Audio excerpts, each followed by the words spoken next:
That's for Somalis. The CGA is able to try to fill the gap which their government does not. You may have heard about CGA, and it is famous case of General Samata. It's a very famous in Somalia, that case, around the globe, and in U.S. justice system as well. Samata case, which was brought by victims of Siyay Dalka, including Bashi Yusuf, who is here now tonight.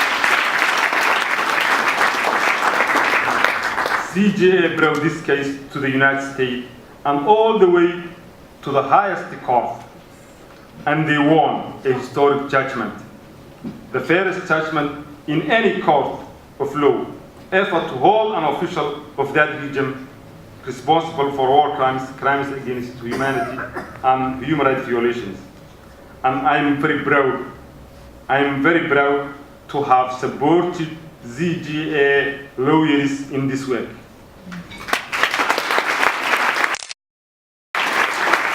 But what I want to stress for you all is that the Samata case is not just important for Somalis alone. It's an emblem for victims and survivors all over the globe. Those who are in power now too. It's a lesson, a great achievement of a human being at CGA and of the American justice system.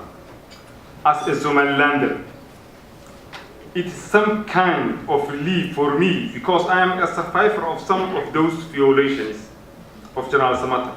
But not only that, for me, the victory of Samata case is hope that Somalis can come together and jointly recognize the abuses or atrocities that happened in the past and try jointly to seek accountability.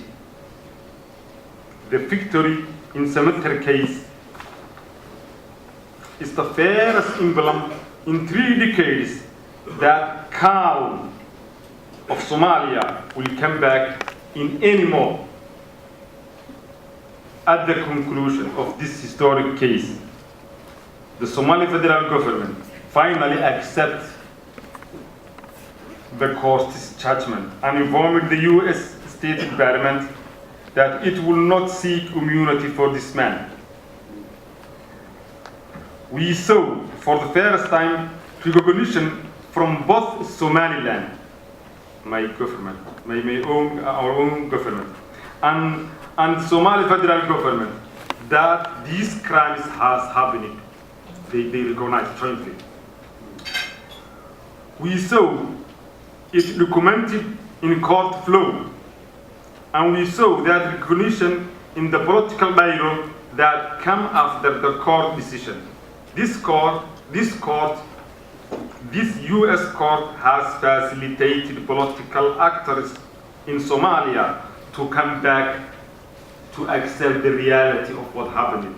This is enormous achievement by CGA. I would like to close with the reflections on the meaning of Center for Justice and Accountability. For a long time, I was searching for justice, living my life, and listening to the victims, documenting the crimes, yes,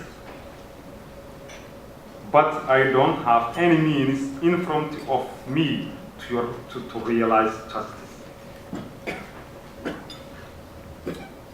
CGA became the life-changing force for the victims of Somaliland for the first time. ZGA does not share us a land. ZGA, Center for Justice and Accountability, based in San Francisco, and we are in the Horn of Africa. ZGA does not share land with us. We don't have shared source of income. We don't have shared even regions, maybe. We don't have shared language, but we are only shared human beings. As a human being, we are human beings.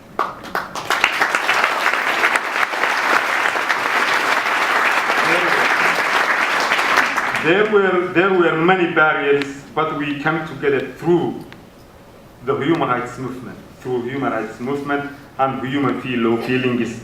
ZGA is the facilitator of justice, and CGA is our justice beacon. Thank you very much.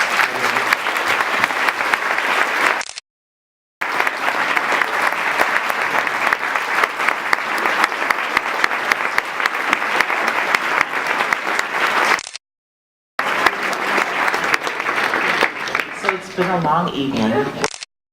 I can't see you now, but you said we're the engine and you're our inspiration behind the work. Okay, so to close, we have about 6.5 minutes left, unless someone wants to donate.